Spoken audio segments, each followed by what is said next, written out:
นับตั้งแต่ปี 1945 เป็นครั้งทำอิฐในประวัติศาสตร์แห่งดินแดนของลาวที่ได้มีนายกและมีคณะรัฐบาลบริหารประเทศซึ่งนับตั้งแต่ปี 1945 มาจนฮอดปัจจุบันเป็นเวลากว่า80 ปีเฮาได้มีนายกรัฐมนตรีมาบริหารประเทศแล้วจำนวน17ท่านคือ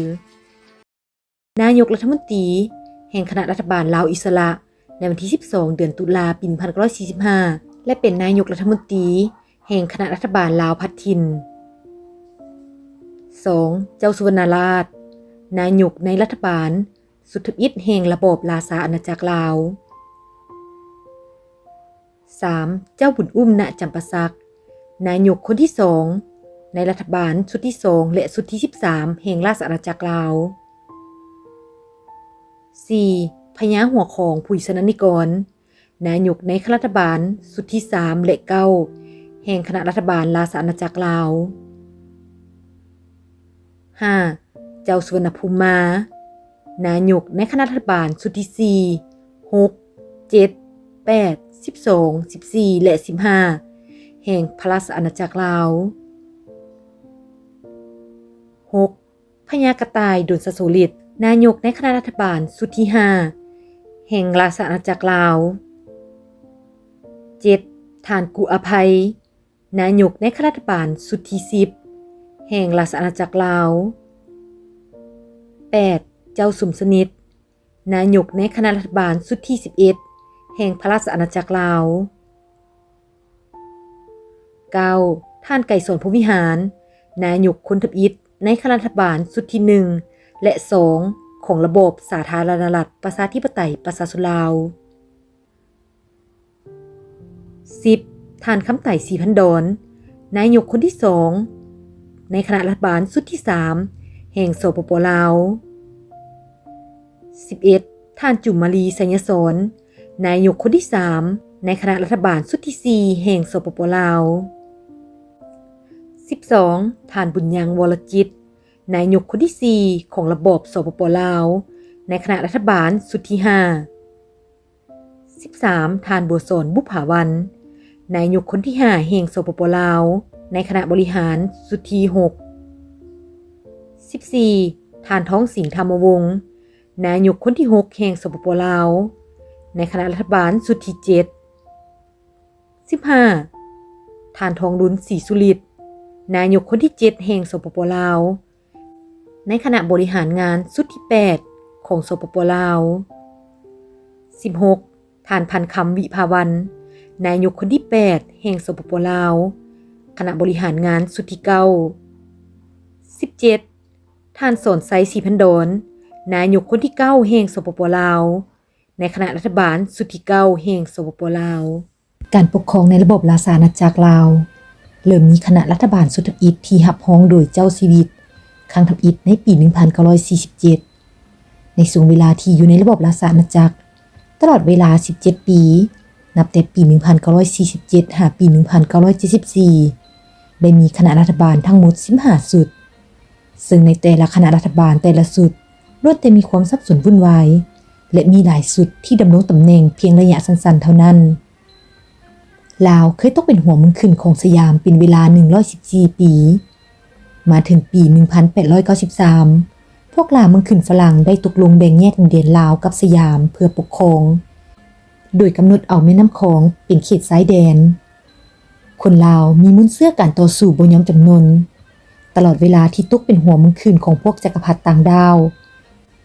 ก็ได้มีหลายๆขบวนการลุกฮือขึ้นต่อสู้ตลอดเป็นระยะแต่บรรดาขบวนการนั้นก็บ่ได้รับชัยชนะจนมาฮอดปี 1945 อยู่ลาวได้มีขบวนการลุกฮือขึ้นยึดอำนาจอยู่หลายเขตในทั่วประเทศและสามารถประกาศยึดอำนาจได้ในวันที่23สิงหาคมปี 1945 และเป็นประวัติศาสตร์ของชาติลาวที่ได้จัดตั้งคณะรัฐบาลโฮมลาวและสั่งตั้งรัฐบาลสุทธิอิฐในประวัติศาสตร์ของชาติลาวขึ้นซึ่งเฮาฮู้ดีกันในสื่อคณะรัฐบาลลาวอิสระของเจ้าเพชรราชแต่ในนั้นเจ้าเพชรราชก็บ่ยอมรับตำแหน่งในคณะรัฐบาลจึงได้แต่งตั้งพญาคำมาวิไลอดีตเจ้าแขวงเวียงจันทน์เป็นนายกรัฐมนตรีและรัฐมนตรีกระทรวงการต่างประเทศ และได้ประกอบคณะรัฐมนตรีขึ้นคือเจ้าสุวรรณภูมิดำรงตำแหน่งรัฐมนตรีกระทรวงโยธาธิการเจ้าสมสนิทดำรงตำแหน่งรัฐมนตรีกระทรวงมหาดไทยและยุติธรรมท่านกระต่ายดุลสโสฤทธิ์รัฐมนตรีกระทรวงการคลังท่านหนุ่ยอภัยรัฐมนตรีกระทรวงศึกษาธิการเจ้าสุภานุวงศ์รัฐมนตรีกระทรวงป้องกันประเทศและโทรคมนาคมท่านอุ่นสนานิกรรัฐมนตรีกระทรวงเศรษฐกิจท่านอุ่นเฮือนนรสินรัฐมนตรีกระทรวงยุติธรรมท่านสิงห์รัตนสมัยรัฐมนตรีช่วยกระทรวงป้องกันประเทศท่านเกืองปทุมชาติรัฐมนตรีช่วยกระทรวงเศรษฐกิจและท่านธรรมสัญญสิทธิ์เสนารัฐมนตรีช่วยกระทรวงการต่างประเทศ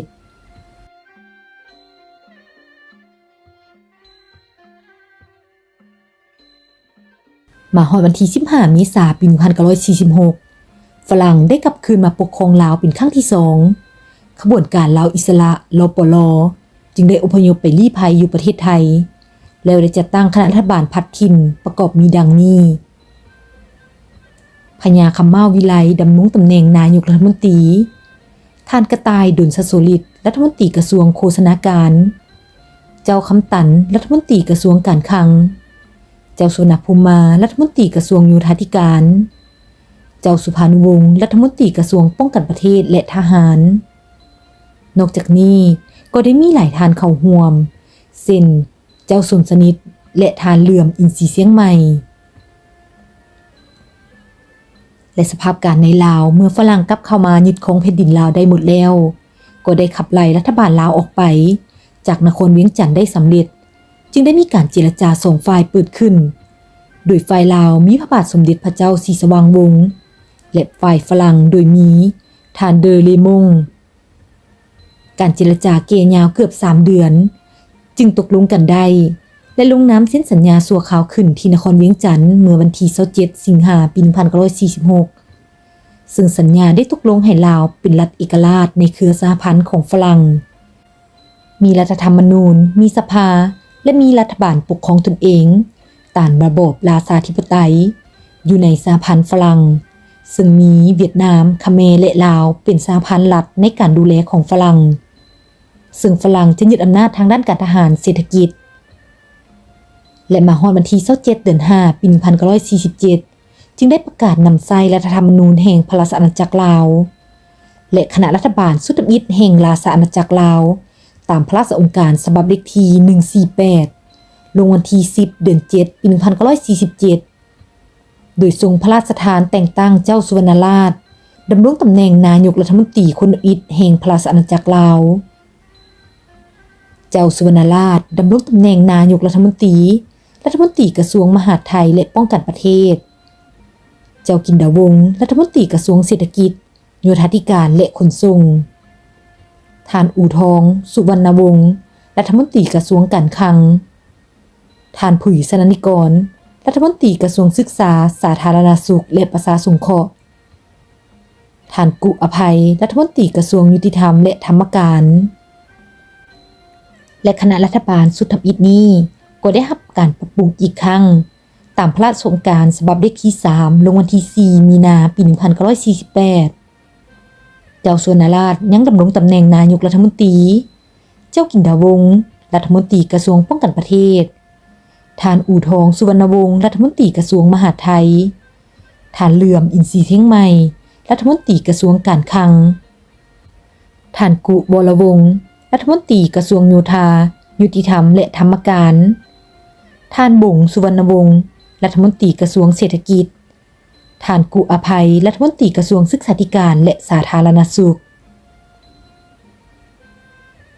และคณะรัฐบาลชุดที่1นี้ได้พ้นตำแหน่งเนื่องจากมีการเลือกตั้งสมาชิกสภาผู้แทนราษฎรสุดทำอิฐของลาวในวันที่7 เดือน 12 ปี 1947 คณะรัฐบาลชุดที่1จึงต้องลาออกเพื่อจัดตั้งคณะรัฐบาลชุดที่2ในวันที่4 มังกร ปี 1948 ตามพระราชองค์การฉบับลงวันที่21 มีนาคม ปี 1948 และได้มีการปรับปรุงใหม่ในวันที่18 เดือน 3 ปี 1949 ซึ่งได้แต่งตั้งให้เจ้าบุญอุ้มณจำปาสัก ดำรงตำแหน่งนายกรัฐมนตรีป้องกันประเทศท่านเผ่าปัญญารัฐมนตรีกระทรวงการคลังท่านเหลื่อมอินทรีย์เสียงใหม่รัฐมนตรีกระทรวงมหาดไทยและโยธาธิการท่านหนุ่ยอภัยรัฐมนตรีกระทรวงศึกษาสาธารณสุขธรรมการและแถลงข่าวท่านกุวรวงศ์รัฐมนตรีโยธาธิการขนส่งและเศรษฐกิจและมาฮอดเดือนตุลาปี 1949 รัฐบาลลาวอิสระอยู่ในต่างประเทศประกาศยุบพรรคลาวเป็นลาวส่วนหนึ่งก็ได้กลับคืนประเทศเพื่อร่วมกับรัฐบาลราชอาณาจักรลาวอีกส่วนหนึ่งก็ได้หนีเข้าป่าไปร่วมกับพรรคลาวอิสระของท่านไกรสอนพวิหารที่ได้รับการสนับสนุนจากขบวนการเวียดมิน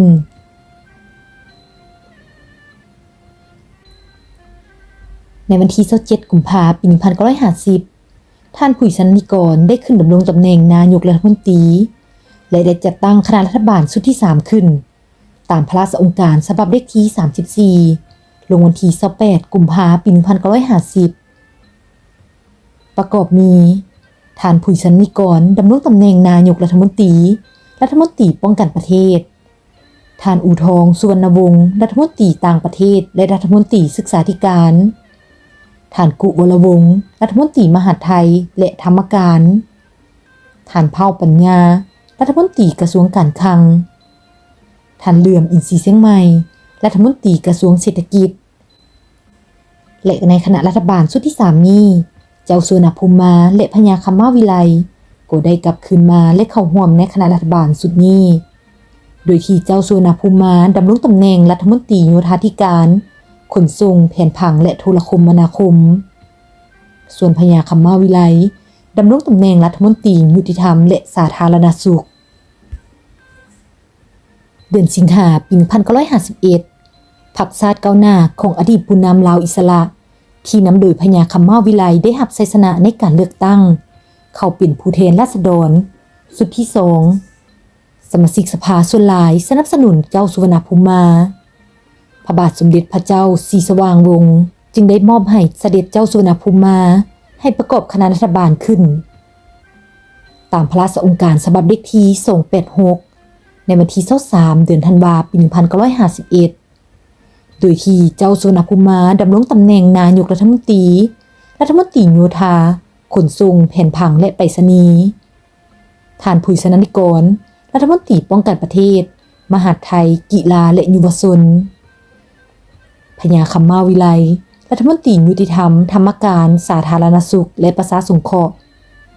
ท่านหนุ่ยอภัยรัฐมนตรีต่างประเทศศึกษาธิการและแถลงข่าวท่านกระต่ายดุลสสุริตรัฐมนตรีกระทรวงการคลังและเศรษฐกิจรัฐบาลชุดที่ 4 นี้ได้ถูกปรับปรุงถึง2 ครั้งตามพระราชโองการฉบับเลขที่ 13 ในเดือนพฤษภาคม ปี 1953 และในวันที่ 18 เดือนมีนาคม ปี 1954 โดยได้แต่งตั้งท่านเพ็งพงษ์สวรรค์ให้ดำรงตำแหน่งรัฐมนตรีมหาดไทยกีฬาและยุวชนและได้แต่งตั้งท่านงูลสันนิกรให้ดำรงตำแหน่งรัฐมนตรีกระทรวงเศรษฐกิจรัฐบาลของเสด็จเจ้าสุวรรณภูมิมาได้มีการปรับปรุงใหม่ในวันที่ 8 พฤษภาคม ปี 1953 ในเดือนพฤษภาคม ปี 1954 ได้มีกองประชุมสันติภาพอินโดจีนที่เซอร์แนลโดยมีลาวร่วมอยู่นำและก็ได้ส่งพญาผุยสนันนิกรรัฐมนตรีว่าการกระทรวงการต่างประเทศเป็นผู้เซ็นสัญญาและพญากุวรวงศ์รัฐมนตรีว่าการกระทรวงป้องกันประเทศเซ็นขอสัญญาเกี่ยวกับด้านการทหารและในการลงนามสัญญาสงบศึกอินโดจีนที่เซอร์แนลในวันที่21 เดือน 7 ปี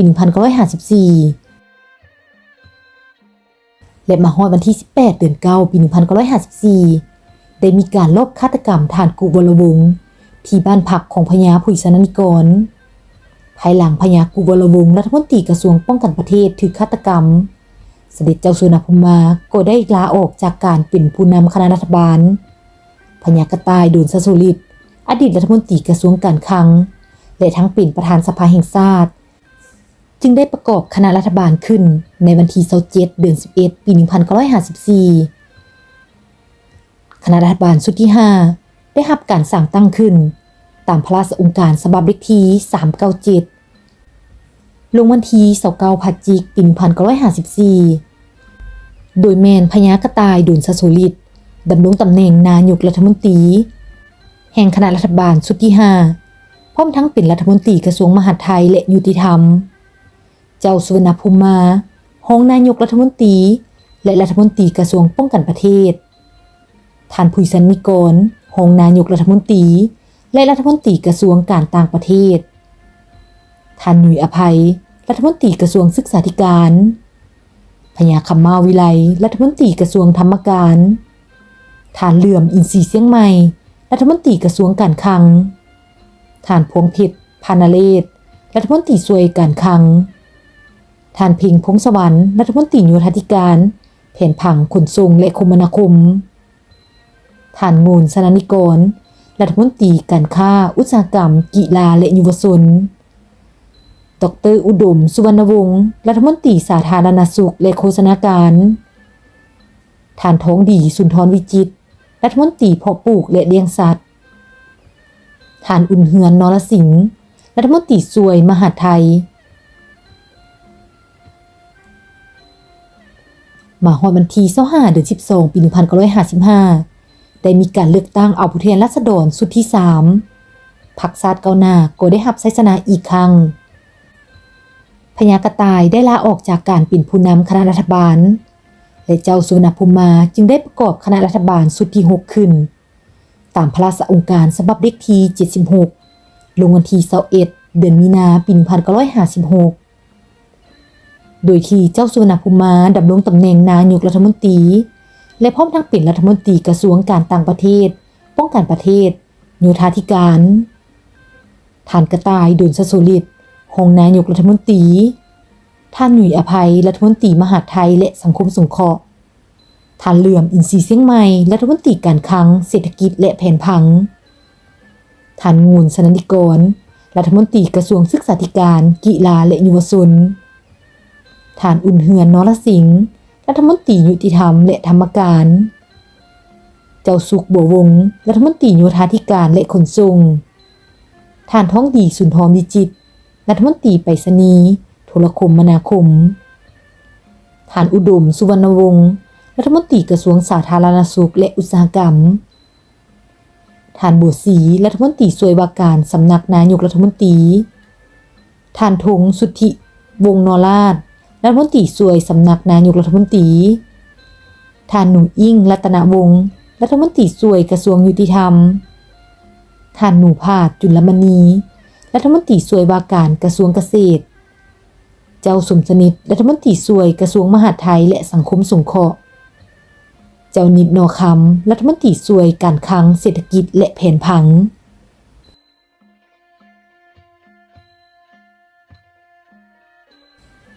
ในวันที่29เดือนกันยายนปี1956สภารัฐมนตรีได้ตกลงให้มีการเต้าโฮมลาว2ฝ่ายและมาฮอดวันที่28เดือนธันวาคมปี1956รัฐบาลฝ่ายเวียงจันทน์และรัฐบาลฝ่ายประเทศลาวได้ตกลงจัดตั้งรัฐบาลผสมและได้ทวงเอา2แขวงที่อยู่ภายใต้การครอบครองของคณะรัฐบาลประเทศลาวคืนสู่ภายใต้การปกครองของรัฐบาลผสมและในวันที่2พฤศจิกายนปี1957รัฐบาลฝ่ายเวียงจันทน์และฝ่ายประเทศลาวก็ได้เซ็นสัญญาจัดตั้งรัฐบาลผสม2ฝ่ายและก่อนจะมีการรวมลาวก็ได้มีการประกอบคณะรัฐบาลชุดที่7ขึ้นตามพระราชโองการฉบับเลขที่163ลงวันที่9เดือนสิงหาคมปี1957โดยมีเจ้าสุวรรณภูมิมาดำรงตำแหน่งนายกรัฐมนตรีและรัฐมนตรีกระทรวงป้องกันประเทศนักรบเก่าและแถลงข่าวโฆษณาท่านกระต่ายดุลสโสฤทธิ์รัฐมนตรีมหาดไทยเศรษฐกิจและสังคมสงเคราะห์ท่านผุยสนนิกรรัฐมนตรีต่างประเทศโยธาธิการและอุตสาหกรรมท่านเหลื่อมอินทรีเสียงใหม่รัฐมนตรีการคลังแผนผังยุติธรรมและธรรมการท่านหนุ่ยอภัยรัฐมนตรีกระทรวงศึกษาธิการกีฬาและยุวชนท่านอุดมสุวรรณวงศ์รัฐมนตรีสาธารณสุขไปรษณีย์และโทรคมนาคม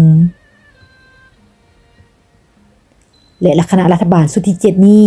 ได้พ้นออกจากตำแหน่ง เนื่องจากมีการโฮมลาวในวันที่18เดือนพฤศจิกายนปี1957และคณะรัฐบาลชุดที่8นี้จึงได้รับการแต่งตั้งตามพระราชโองการแต่งตั้งเลขที่289ลงวันที่27เดือน11ปี1957และเป็นรัฐบาลผสมเทือทับอิฐระหว่างสองฝ่ายโดยที่เจ้าสุวรรณภูมิดำรงตำแหน่งนายกรัฐมนตรีไปรษณีย์โทรเลขและโยธาท่านกระต่ายโดนสโสฤทธิ์รัฐมนตรีมหาดไทยและสงเคราะห์ท่านยุยอภัยรัฐมนตรีกระทรวงศึกษาธิการท่านเลื่อมอินทรีย์เสียงใหม่รัฐมนตรีกระทรวงการคลังท่านอุ่นเหือนนรสิงห์รัฐมนตรีกระทรวงเศรษฐกิจท่านเจ้าสุขรัฐมนตรีกระทรวงโยธาและขนส่งท่านอุดมสุวรรณวงศ์รัฐมนตรีกระทรวงสาธารณสุขท่านผุยสนนิกรรัฐมนตรีกระทรวงการต่างประเทศเจ้าสุภานุวงศ์รัฐมนตรีแผนผังก่อสร้างและฟื้นฟูชนบทท่านภูมิวงศ์วิจิตรรัฐมนตรีธรรมการท่านงูลสนนิกรรัฐมนตรีป้องกันประเทศท่านท้องดีสุนทรวิจิตรรัฐมนตรีกระทรวงยุติธรรมเจ้าสมสนิทรัฐมนตรีช่วยว่าการมหาดไทยเจ้านิดนอคำรัฐมนตรีช่วยว่าการการคลังท่านหนูพาดจุลมณีรัฐมนตรีช่วยว่าการกระทรวงเศรษฐกิจท่านบัวศรีรัฐมนตรีช่วยว่าการกระทรวงโยธาและขนส่งและคณะรัฐบาลชุดที่8ของเจ้าสุวรรณภูมิมีอายุการมาฮอดเดือน7ปี1958ก็ได้ถึงยุบด้วยเหตุว่าสหรัฐอเมริกาตัดการช่วยเหลือลาวย้อนมีพรรคคอมมิวนิสต์ร่วมอยู่นำในคณะรัฐบาลผสมของลาวเจ้าสุวรรณภูมิได้เดินทางไปอเมริกาแคนาดาฝรั่งและอังกฤษเพื่อชี้แจงการโฮมลาวและนโยบายความเป็นกลางของเสด็จแต่บรรดาผู้สนับสนุนกับบ่ยอมเข้าใจต่อแนวทางการโฮมลาวครั้งนี้และได้ให้พญาหัวของผู้สนับสนุนประกอบคณะรัฐบาลชุดที่9ขึ้นโดยบ่มีผู้นำแนวลาวร่วมจักคนและเสด็จเจ้าสุวรรณภูมิก็ได้ถูกแต่งตั้งให้ไปดำรงตำแหน่งเป็นเอกอัครราชทูตลาวประจำฝรั่งคณะรัฐบาลชุดที่9ได้ถูกรับรองตามพระราชโองการฉบับเลขที่206ลงวันที่18สิงหาคมปี1958ได้แต่งตั้งท่านผุยสนนิกรขึ้นดำรงตำแหน่งนายกรัฐมนตรีกระทรวงแผนผังโยธาและคมนาคมท่านกระต่ายดุลสโสฤทธิ์รองนายกรัฐมนตรีป้องกันประเทศและนักรบเก่าท่านบุ๋งสุวรรณวงศ์รัฐมนตรีศึกษาธิการสาธารณสุขและธรรมการท่านคำพันธ์ปัญญารัฐมนตรีกระทรวงการต่างประเทศท่านอินแปลงสุริยไทยรัฐมนตรีกระทรวงยุติธรรมท่านเจ้าสุขนาจบศักดิ์รัฐมนตรีแถลงข่าวและโฆษณาการท่านเหลื่อมราชสมบัติรัฐมนตรีการคลังและเศรษฐกิจท่านปานศรีสุพรรณทองรัฐมนตรีช่วยกระทรวงโยธาธิการท่านตาลจุลมณีรัฐมนตรีช่วยกระทรวงสาธารณสุขท่านเลียบพิไสจุมพลรัฐมนตรีช่วยกระทรวงนักรบเก่าท่านคอรยกสุวรรณวงศ์รัฐมนตรีช่วยกระทรวงป้องกันประเทศและคณะรัฐบาลชุดที่9นี้ก็ได้รับการปรับปรุงถึง2ครั้งที่1แม่นภายหลังที่ได้รับอำนาจสิทธิเด็ดขาดบริหารประเทศ1ปีท่านผุยสนนิกรได้ปรับปรุงในวันที่24มังกรปี1959ตามพระราชโองการฉบับเลขที่36ลงวันที่24มังกรปี1959โดยที่ท่านผุยสนนิกรดำรงตำแหน่งนายกรัฐมนตรีและรัฐมนตรีกระทรวงแผนผังและประชาสงเคราะห์ท่านกระต่ายดุลสโสฤทธิ์รองนายกรัฐมนตรีและรัฐมนตรีกระทรวงมหาดไทยท่านบุ๋งสุวรรณวงศ์รัฐมนตรีโทรคมนาคมและศิลปากรท่านคำพันธ์ปัญญารัฐมนตรีกระทรวงต่างประเทศและศึกษาธิการท่านเหลื่อมอินทรีย์เสียงใหม่รัฐมนตรีกระทรวงการคลังและเศรษฐกิจท่านสุนทรปฐมวงศ์รัฐมนตรีกระทรวงป้องกันประเทศและทหารผ่านศึกเจ้าศรีสุขนาจบศักดิ์รัฐมนตรีกระทรวงแถลงข่าวโฆษณาการกีฬาและยุวชนท่านอินแปลงสุริยไทย รัฐมนตรีช่วยกระทรวงศึกษาธิการท่านปานศรีสุพรรณทองรัฐมนตรีช่วยกระทรวงโยธาธิการและขนส่งท่านตาลจุลมณีรัฐมนตรีช่วยกระทรวงยุติธรรมท่านเลียบพิไสจุมพลรัฐมนตรีช่วยกระทรวงเกษตรกรรมและป่าไม้ท่านครยกสุวรรณวงศ์รัฐมนตรีช่วยกระทรวงมหาดไทยและธรรมการพันเอกภูมินรสวรรค์รัฐมนตรีช่วยกระทรวงป้องกันประเทศและทหารผ่านศึกพันโทอุดรสนันนิกรรัฐมนตรีช่วยกระทรวงประชาสงเคราะห์และต่อมาได้มีการปรับปรุงครั้งที่2เนื่องจากมีการขัดแย้งกันระหว่างคณะกรรมการป้องกันผลประโยชน์แห่งชาติกับกลุ่มการเมืองของทานภูสนิกรเกี่ยวกับการต่ออายุสภาแห่งชาติชุดที่3รัฐบาลจึงได้มีการปรับปรุงตามพระราชองค์การฉบับเลขที่398ลงวันที่14ธันวาคมปี1959ดังนี้ทานภูสนิกรนายกรัฐมนตรีกระทรวงต่างประเทศป้องกันประเทศปรับปรุงหมู่บ้านโยธาธิการโฆษณาการกีฬาและเยาวชนท่านกระต่ายดุลสสุริตรองนายกรัฐมนตรีกระทรวงมหาดไทยธรรมการและยุติธรรมท่านเหลื่อมอินทรีย์เสียงใหม่รัฐมนตรีกระทรวงศึกษาธิการสาธารณสุขและประชาสงเคราะห์เจ้าสมสนิทรัฐมนตรีกระทรวงการคลังและแผนผังเจ้านิดนอคำรัฐมนตรีกระทรวงเศรษฐกิจท่านครยกสุวรรณวงศ์รัฐมนตรีช่วยกระทรวงมหาดไทยท่านปานศรีสุพรรณทองรัฐมนตรีช่วยกระทรวงยุติธรรมท่านขุนอ่อนวรวงศ์รัฐมนตรีช่วยประจำสำนักนายกท่านคำกิ่งสุวรรณศรีรัฐมนตรีช่วยประจำสำนักนายกและในคณะรัฐบาลชุดที่9นี่เองก็ได้มีการสั่งจับกลุ่มคุ้มขังผู้นำแนวลาวหักชาติไปไว้คุกคอกมาพลเค็งและในสถานการณ์ของคณะรัฐบาลนี่เองก็ได้มีความแตกแยกอิทธิพลกันระหว่างกลุ่มผู้แก่และกลุ่มผู้หนุ่มพญาผุยสนานิกรถูกโจมตีอย่างหนักและถูกบีบให้ออกจากตำแหน่งย้อนบ่สามารถควบคุมสถานการณ์ได้กองทัพแห่งชาติได้เข้าควบคุมสถานการณ์และมอมให้ทานกู้อภัยจะตั้งคณะรัฐบาลชั่วคราวขึ้นเพื่อควบคุมการเลือกตั้งผู้แทนราษฎรชุดที่4คณะรัฐบาลชุดที่10ได้รับการรับรองตามพระราชองค์การฉบับเลขที่403ลงวันที่8มังกรปี1960โดยที่ทานกู้อภัยดำรงตำแหน่งนายกรัฐมนตรีท่านหยุ่ยอภัยรองนายกและรัฐมนตรีกระทรวงศึกษาและเยาวชนท่านโงนสนันนิกรรัฐมนตรีกระทรวงยุติธรรมและธรรมการท่านคำพันธ์ปัญญารัฐมนตรีกระทรวงต่างประเทศท่านหนูพาดจุลมณีรัฐมนตรีกระทรวงโฆษณาการและประชาสงเคราะห์เจ้าสมสนิทรัฐมนตรีกระทรวงมหาดไทยนายพลภูมินรสวรรค์รัฐมนตรีกระทรวงป้องกันประเทศและนักรบเก่าเจ้าสุวัสดิ์ไสยวงศ์รัฐมนตรีช่วยสาธารณสุขท่านอุดมสุวรรณวงศ์รัฐมนตรีกระทรวงโยธาและขนส่งท่านเหลื่อมราชสมบัติรัฐมนตรีกระทรวงการคลังและเศรษฐกิจและรัฐบาลชุดที่10นี้ได้หมดวาระเนื่องจากมีการเลือกตั้งสภาแห่งชาติชุดที่4ในวันที่24เมษายนปี1960การเลือกตั้งผู้แทนราษฎรได้รับผลสำเร็จและมีผู้แทนฝ่ายขวาจัดตั้งเท่านั้นคือแม่นคณะกรรมการป้องกันผลประโยชน์แห่งชาติซึ่งเป็นพรรคใหม่ของเจ้าสมสนิทที่ได้รับชัยชนะและได้รับสิทธิ์ประกอบคณะรัฐบาลขึ้นโดยแม่นเจ้าสมสนิทดำรงตำแหน่งนายกรัฐมนตรีแห่งคณะรัฐบาลชุดที่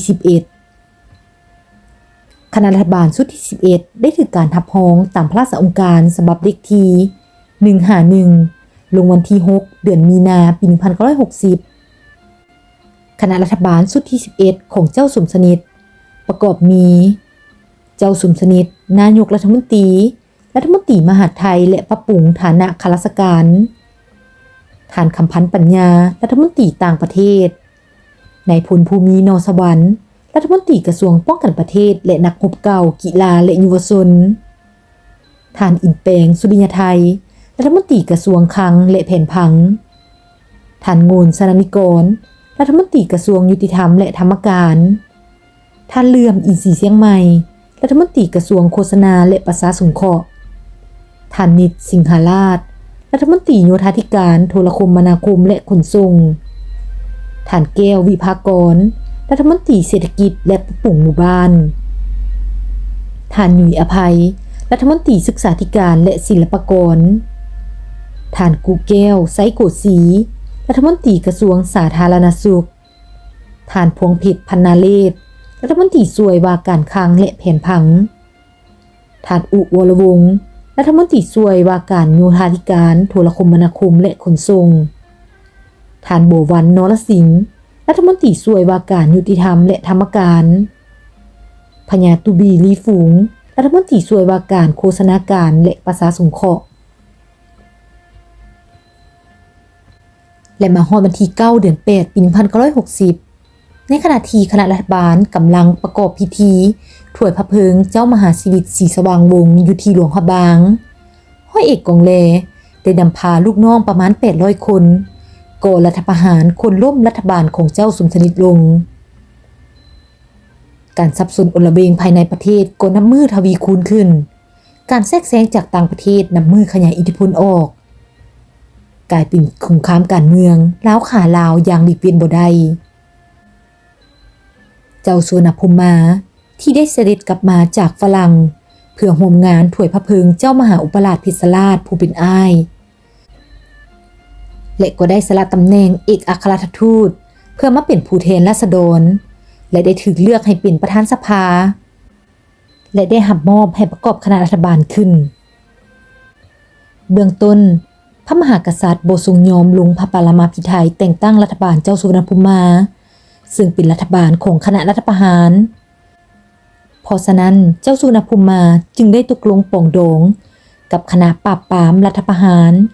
ซึ่งแม่นนายพลภูมินรสวรรค์เป็นหัวหน้าและเพื่อร่วมการจัดตั้งรัฐบาลผสมระหว่างคณะรัฐประหารและคณะปราบรัฐประหาร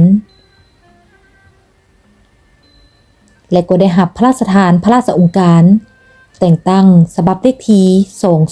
220ลงวันที่31สิงหาคมปี1960แต่งตั้งคณะรัฐบาลชุดที่12ขึ้นโดยแม่นเจ้าสุวรรณภูมิมาดำรงตำแหน่งนายกรัฐมนตรีต่างประเทศป้องกันประเทศและนักรบเก่านายพลภูมินรสวรรค์รองนายกรัฐมนตรีมหาดไทยธรรมการแต่ท่านนายพลภูมินรสวรรค์กับบ่ยอมเข้าร่วม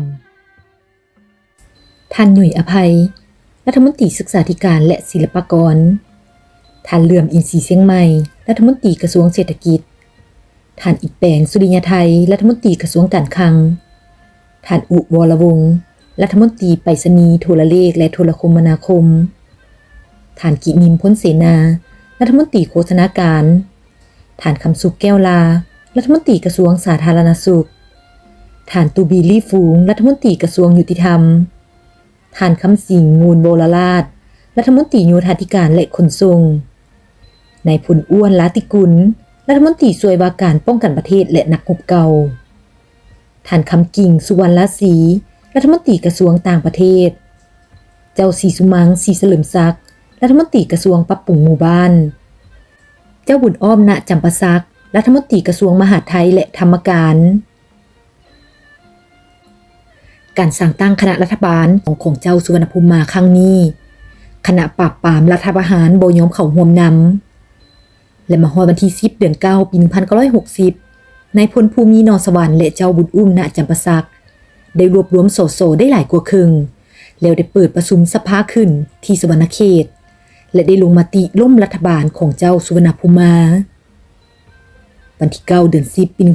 1960นายพลประสิทธิ์อภัยได้เปิดฉากบุกโจมตีเวียงจันทน์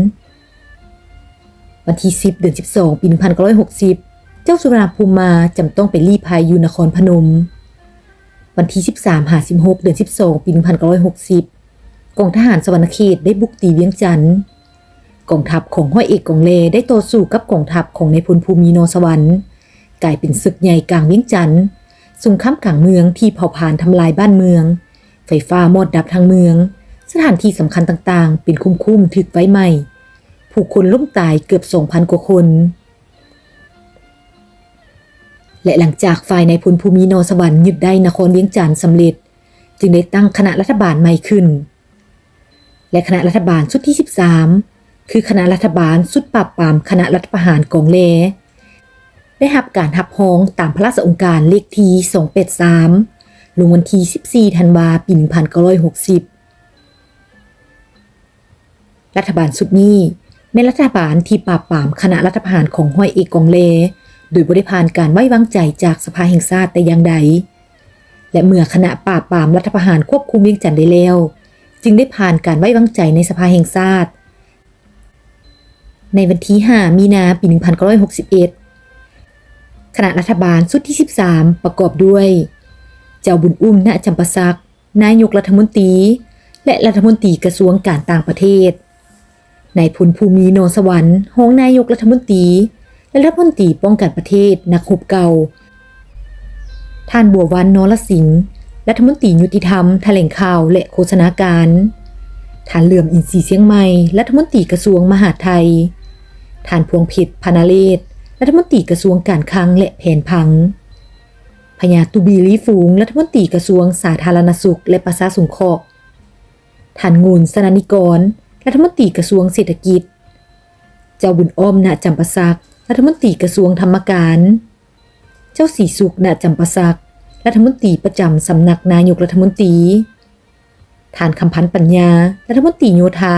โทรเลขและโทรคมนาคมท่านหนุ่ยอภัยรัฐมนตรีกระทรวงศึกษาธิการเจ้าซอบไซสนะรัฐมนตรีช่วยการต่างประเทศท่านบุญธงวรวงศ์รัฐมนตรีช่วยกระทรวงนักรบเก่าท่านบุญลับหนุ่ยวณิชวงศ์รัฐมนตรีช่วยกระทรวงเศรษฐกิจนายพลบุญเลิศสานิจันทร์รัฐมนตรีช่วยป้องกันประเทศและความปลอดภัยแห่งชาติ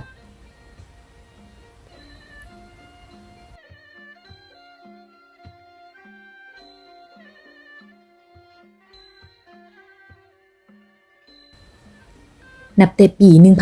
1961ที่เจ้าสุวรรณภูมิมาได้ไปลี้ภัยอยู่กัมพูเชีย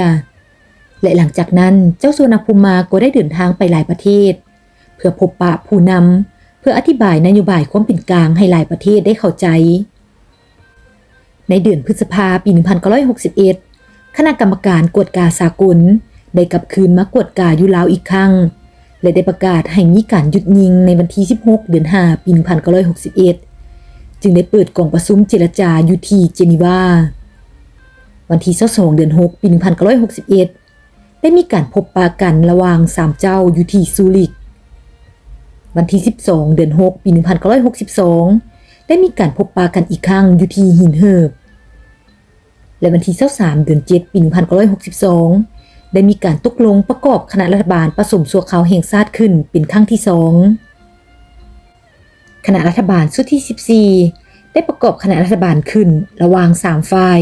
โดยประกอบมีเจ้าสุวรรณภูมิมาจากฝ่ายเป็นกลางดำรงตำแหน่งนายกรัฐมนตรีแห่งคณะรัฐบาลชุดที่14พร้อมทั้งเป็นรัฐมนตรีกระทรวงป้องกันประเทศนักรบเก่าและปรับปรุงหมู่บ้าน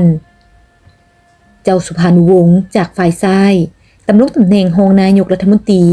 รัฐมนตรีเศรษฐกิจและแผนผังนายพลภูมินรสวรรค์จากฝ่ายขวาดำรงตำแหน่งรองนายกรัฐมนตรีรัฐมนตรีกระทรวงการคลังท่านเพ็งพงษ์สวรรค์รัฐมนตรีมหาดไทยและประชาสงเคราะห์ท่านภูมิวงศ์วิจิตรรัฐมนตรีแถลงข่าวโฆษณาและท่องเที่ยวท่านเหลื่อมอินทรีย์เสียงใหม่รัฐมนตรีศึกษาศิลปากรและยุวชนท่านบุญทันทรงวิไลรัฐมนตรีกระทรวงธรรมการเจ้าศรีสุมังศรีเฉลิมศักดิ์รัฐมนตรีกระทรวงไปรษณีย์ท่านงูลสนานิกรรัฐมนตรีกระทรวงโยธาธิการและขนส่งท่านคำสุขแก้วลารัฐมนตรีกระทรวงสาธารณสุขท่านขุนอ่อนวรวงศ์รัฐมนตรีกระทรวงยุติธรรมท่านกิมิมพ้นเสนารัฐมนตรีกระทรวงการต่างประเทศท่านแก้ววิภกรรัฐมนตรีช่วยกระทรวงประชาสงเคราะห์ท่านบุญธงวรวงศ์รัฐมนตรีช่วยกระทรวงศิลปากรกีฬาและยุวชนท่านคำเฟื่อนตุลาลมรัฐมนตรีช่วยกระทรวงเศรษฐกิจและแผนผัง ท่านเจ้าสุขวงศ์ศักดิ์รัฐมนตรีช่วยกระทรวงโยธาธิการและขนส่งนายพลเหือนมงคลวิไลรัฐมนตรีช่วยกระทรวงนักรบเก่าท่านคำเพ็งบุปผา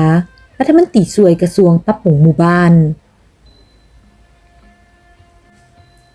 มาฮอดวันที่1เดือน4ปี1963ได้เกิดเหตุฆาตกรรมท่านกินิมพลเสนารัฐมนตรีกระทรวงการต่างประเทศและเมื่อปิดสถานการณ์เป็นแบบนั้นคณะมนตรีฝ่ายประเทศลาวทั้งหมดเห็นว่าสถานการณ์อยู่เวียงจันทน์แม่นบ่ปลอดภัยจึงได้ถอนตัวกลับไปอยู่ซ้ำเหนือ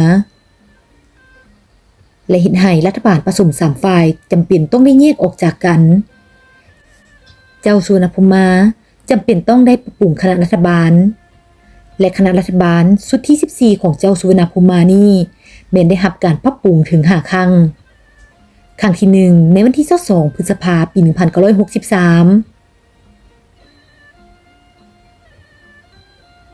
1. คือให้ทานเพลงพงสวรรค์ขึ้นมารักษาการแทนทานกินิมพลเสนาให้ทานในพลสุกันวิไลหงษ์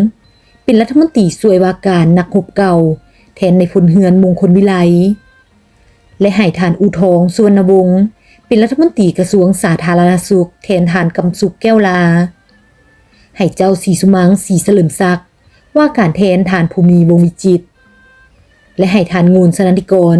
ว่าการแทนเจ้าสุภานุวงศ์และคณะรัฐบาลชุดที่14ได้รับการปรับปรุงเป็นครั้งที่2ในวันที่27เดือน7ปี1964โดยให้ทานบัววันนรสิงห์เป็นรัฐมนตรียุติธรรมแทนทานขุนอ่อนวรวงศ์ให้ทานอุ่นเฮือนนรสิงห์เป็นรัฐมนตรีธรรมการแทนทานบุญทันให้ทานไต่แก้วหลวงโคตรดำรงตำแหน่งรัฐมนตรีศึกษาศิลปากรกีฬาและเยาวชนแทนทานบุญทงวรวงศ์ให้ทานศรีสุขนาจำปาสักดำรงตำแหน่งรัฐมนตรีการคลังแทนทานพวงเพชรพนาเลศ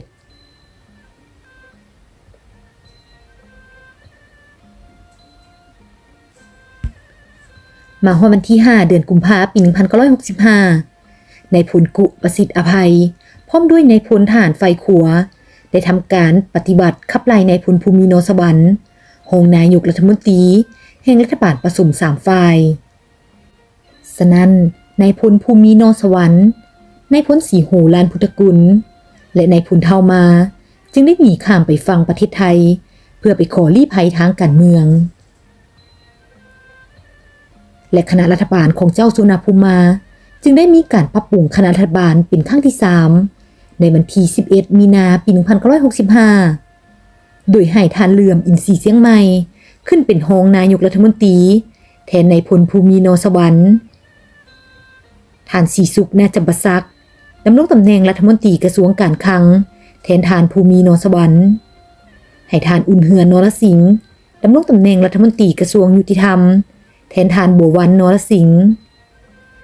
เจ้าสุวรรณภูมิมานายกรัฐมนตรีและยังมาควบตำแหน่งรัฐมนตรีกระทรวงการต่างประเทศแทนทานเพ็งพงสวรรค์และคณะรัฐบาลชุดที่14ของเจ้าสุวรรณภูมิมาก็ได้รับการปรับปรุงเป็นครั้งที่4ในวันที่9กันยายนปี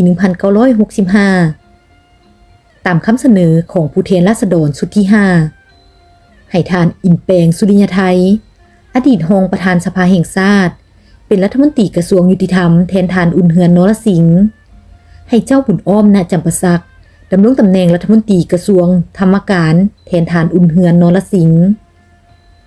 ให้ทานไต่แก้วหลวงโคตรเป็นรัฐมนตรีช่วยกระทรวงศึกษาธิการ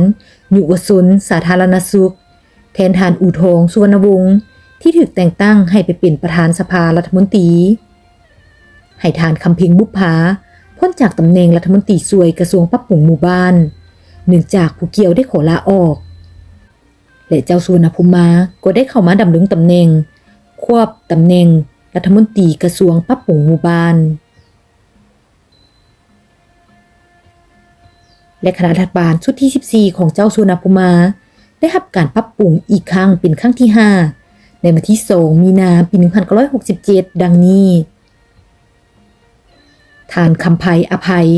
ขึ้นดำรงตำแหน่งรัฐมนตรีกระทรวงสาธารณสุขซึ่งตั้งขึ้นใหม่ ท่านหุมพันธ์ไสยสิทธิ์รัฐมนตรีช่วยว่าการกระทรวงการคลังและเศรษฐกิจแทนท่านพวงเพชรพรรณเรศท่านสุขอุปลาวันดำรงตำแหน่งรัฐมนตรีช่วยว่าการกระทรวงปรับปรุงหมู่บ้านแทนท่านคำเพ็งบุปผา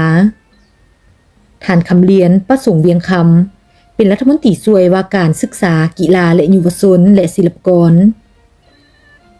ตั้งเจ้าศรีสุมังศรีเฉลิมศักดิ์เป็นรัฐมนตรีศึกษากีฬายุวชนแทนท่านไต่แก้วหลวงโคตรสรุปแล้วรัฐบาลชุดที่14ภายหลังการปรับปรุงถึง5ครั้งประกอบมีคณะมนตรีดังนี้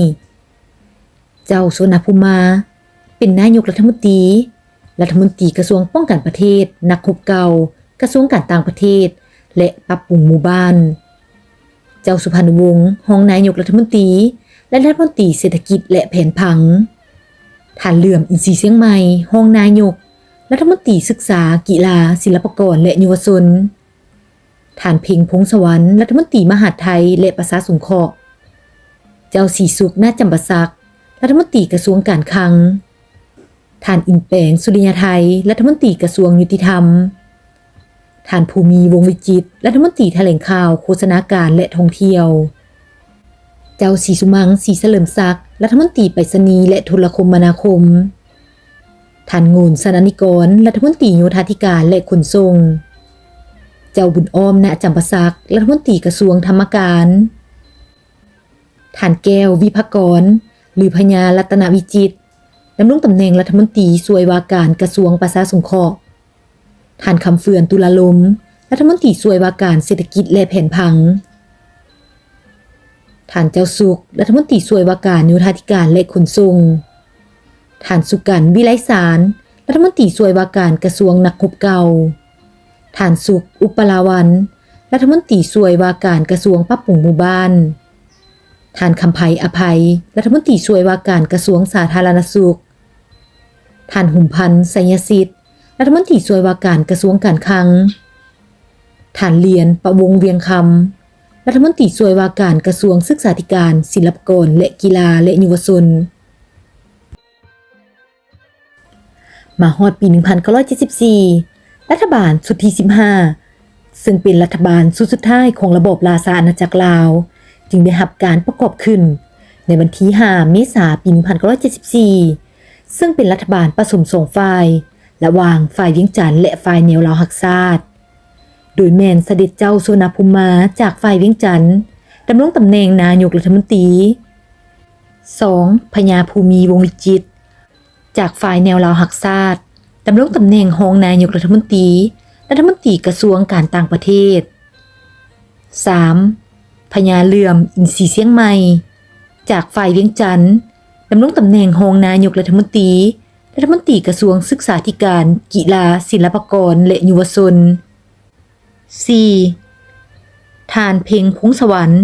จากฝ่ายเวียงจันทน์ดำรงตำแหน่งรัฐมนตรีกระทรวงมหาดไทย 5. พญางูนสนันนิกรจากฝ่ายเวียงจันทน์ดำรงตำแหน่งรัฐมนตรีกระทรวงการคลัง 6. เจ้าสุขวงศ์ศักดิ์จากฝ่ายแนวลาวหักชาติดำรงตำแหน่งรัฐมนตรีกระทรวงแถลงข่าวโฆษณาการและท่องเที่ยว 7. เจ้าศรีสุขนาถจำปาสักจากฝ่ายเวียงจันทน์ดำรงตำแหน่งรัฐมนตรีกระทรวงป้องกันประเทศและนักรบเก่า 8. นายพลสิงคโปร์สีโคตรจุลมาลีจากฝ่ายแนวลาวหักชาติดำรงตำแหน่งรัฐมนตรีโยธาธิการและขนส่ง 9. พญาคำกิ่งสุวรรณราศีผู้ทรงคุณวุฒิฝ่ายรัฐบาลเวียงจันทน์ดำรงตำแหน่งรัฐมนตรีกระทรวงยุติธรรม 10. ท่านโสดเพชรราศีจากฝ่ายแนวลาวหักชาติดำรงตำแหน่งรัฐมนตรีกระทรวงเศรษฐกิจและแผนผัง 11. ท่านคำเพ็งบุปผาจากฝ่ายแนวลาวหักชาติดำรงตำแหน่งรัฐมนตรีกระทรวงไปรษณีย์โทรคมนาคม 12. มหากุสุวรรณเมธีจากฝ่ายแนวลาวหักชาติดำรงตำแหน่งรัฐมนตรีกระทรวงธรรมการ 13. ดร.คำไพอภัยจากฝ่ายเวียงจันทน์ดำรงตำแหน่งรัฐมนตรีกระทรวงสาธารณสุข 14. ท่านคำอ้วนบุปผาจากฝ่ายแนวลาวหักชาติ ดำรงตำแหน่งรัฐมนตรีช่วยกระทรวงป้องกันประเทศ 15. ท่านสุกันต์ วิไลสารจากฝ่ายเวียงจันทน์ดำรงตำแหน่งรัฐมนตรีกระทรวงประชาสงเคราะห์ 16. พันเอกเดือนสุนราชรัฐมนตรีช่วยกระทรวงมหาดไทย 17. ท่านอุดัยสุวรรณวงศ์จากฝ่ายเวียงจันทน์ดำรงตำแหน่งรัฐมนตรีช่วยกระทรวงแถลงข่าวโฆษณาการและท่องเที่ยว 18. ท่านบุษบงสุวรรณวงศ์จากฝ่ายแนวเราหักชาติดำรงตำแหน่งรัฐมนตรีช่วยกระทรวงการคลัง 19. พญาหุ่มพันธ์ไสยสิทธิ์จากฝ่ายเวียงจันทน์ดำรงตำแหน่งรัฐมนตรีช่วยกระทรวงโยธาธิการ 20. ท่านสมหวังเสนสถิตผู้ทรงคุณวุฒิฝ่ายแนวเราหักชาติดำรงตำแหน่งรัฐมนตรีช่วยกระทรวงยุติธรรม 21. พญาตุบีลีฝูงจากฝ่ายเวียงจันทน์ดำรงตำแหน่งรัฐมนตรีช่วยกระทรวงไปรษณีย์และโทรคมนาคม 22. ท่านอุ่นเนื้อพิมพ์สอนจากฝ่ายแนวเราหักชาติดำรงตำแหน่งรัฐมนตรีช่วยกระทรวงศึกษาศิลปะกีฬาและเยาวชน 23. ท่านจันทรจันทรังสีจากฝ่ายเวียงจันทน์ดำรงตำแหน่งรัฐมนตรีช่วยกระทรวงการต่างประเทศ 24. ท่านดร.คำเลียงพ้นเสนาจากฝ่ายแนวเราหักชาติดำรงตำแหน่งรัฐมนตรีช่วยกระทรวงสาธารณสุข 25. ดร.สมภูอุดมวิไลจากฝ่ายเวียงจันทน์ดำรงตำแหน่งรัฐมนตรีช่วยกระทรวงเศรษฐกิจและแผนผัง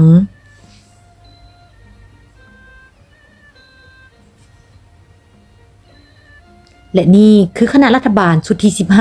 15และคณะรัฐบาลชุดที่15ของเจ้าสุวรรณภูมิมานีก็ได้สิ้นสุดลงภายหลังได้มีการเปลี่ยนแปลงระบบการปกครองโดยได้สถาปนาเป็นประเทศสาธารณรัฐประชาธิปไตยประชาชนลาวขึ้นในวันที่2เดือนธันวาคมปี1975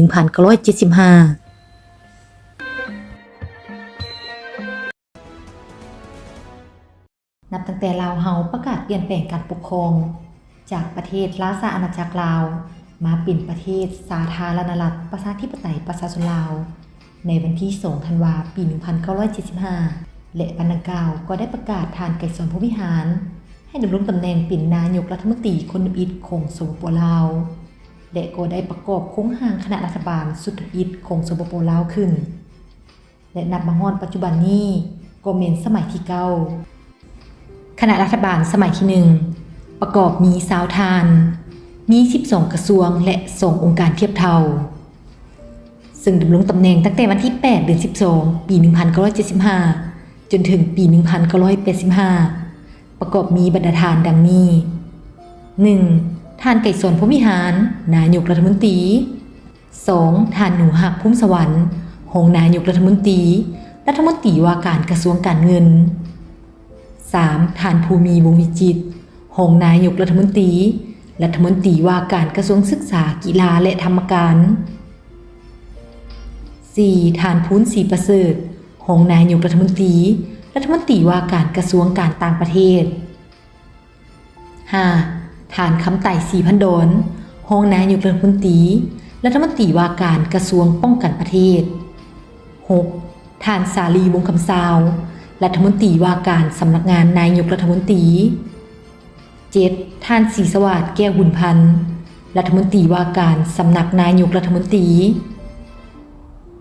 8. ท่านจันมีดวงบุตรดีรัฐมนตรีว่าการสำนักนายกรัฐมนตรี 9. ท่านไม้จันตานแสงมณีรัฐมนตรีว่าการสำนักนายกรัฐมนตรี 10. ท่านสมซืนคำพิทูลรัฐมนตรีว่าการกระทรวงภายในนักรบเก่าและสังคม 11. ท่านศรีสนะศรีสารรัฐมนตรีว่าการกระทรวงโฆษณาแถลงข่าววัฒนธรรมและท่องเที่ยว 12. ท่านสนั่นสุทธิจักรรัฐมนตรีว่าการกระทรวงคมนาคมโยธาธิการและขนส่ง 13. ท่านเจ้าสุขวงศ์ศักดิ์รัฐมนตรีว่าการกระทรวงสาธารณสุข 14. ท่านกุสุวรรณเมธีรัฐมนตรีกระทรวงยุติธรรม 15. ฐานคำสุขไสยแสงรัฐมนตรีว่าการกระทรวงผลิตกสิกรรมและชลประทาน 16. ฐานไม้สุขไสสมแพงรัฐมนตรีว่าการกระทรวงอุตสาหกรรมและการค้า 17. ฐานคำเพ็งบุปผารัฐมนตรีว่าการกระทรวงไปรษณีย์โทรคมนาคม 18. ฐานม้าไข่คำพิทูลรัฐมนตรีว่าการกระทรวงแผนผัง 19. ฐานเยียวือลอเบียยาวหัวหน้าคณะกรรมการชนชาติ 20. ฐานท้องจันทร์อุปราวันอำนวยการธนาคารแห่งชาติและคณะรัฐบาลสมัยที่2ดำรงตำแหน่งตั้งแต่ปี 1985 จนถึงปี 1991 ประกอบมี20ฐาน มี 12 กระทรวงและ 2 องค์การเทียบเท่า ประกอบมีบรรดาฐานดังนี้ 1. ฐานไก่สนพรหมิหารนายกรัฐมนตรี 2. ฐานหนูหักพุ่มสวรรค์รองนายกรัฐมนตรีรัฐมนตรีว่าการกระทรวงการเงิน 3. ฐานภูมิวงศ์วิจิตรรองนายกรัฐมนตรีรัฐมนตรีว่าการกระทรวงศึกษากีฬาและธรรมการ 4. ฐานพูนศรีประเสริฐรองนายกรัฐมนตรีรัฐมนตรีว่าการกระทรวงการต่างประเทศ 5. ฐานคำไต่ศรีพันดรรองนายกรัฐมนตรีรัฐมนตรีว่าการกระทรวงป้องกันประเทศ 6. ฐานสาลีวงศ์คำซาวรัฐมนตรีว่าการสำนักงานนายกรัฐมนตรี 7. ฐานศรีสวัสดิ์แก้วหุ่นพันธ์รัฐมนตรีว่าการสำนักนายกรัฐมนตรี 8. ท่านจันมีดวงบุตรดีรัฐมนตรีว่าการสำนักนายกรัฐมนตรี 9. ท่านไม้จันตานแสงมณีรัฐมนตรีว่าการสำนักนายกรัฐมนตรี 10. ท่านสมซืนคำพิทูลรัฐมนตรีว่าการกระทรวงภายในนักรบเก่าและสังคม 11. ท่านศรีสนะศรีสารรัฐมนตรีว่าการกระทรวงโฆษณาแถลงข่าววัฒนธรรมและท่องเที่ยว 12. ท่านสนั่นสุทธิจักรรัฐมนตรีว่าการกระทรวงคมนาคมโยธาธิการและขนส่ง 13. ท่านเจ้าสุขวงศ์ศักดิ์รัฐมนตรีว่าการกระทรวงสาธารณสุข 14. ท่านกุสุวรรณเมธีรัฐมนตรีกระทรวงยุติธรรม 15. ท่านคำสุขไสยแสงรัฐมนตรีว่าการกระทรวงผลิตกสิกรรมและชลประทาน 16. ท่านไม้สุขไสสมแพงรัฐมนตรีว่าการกระทรวงอุตสาหกรรมและการค้า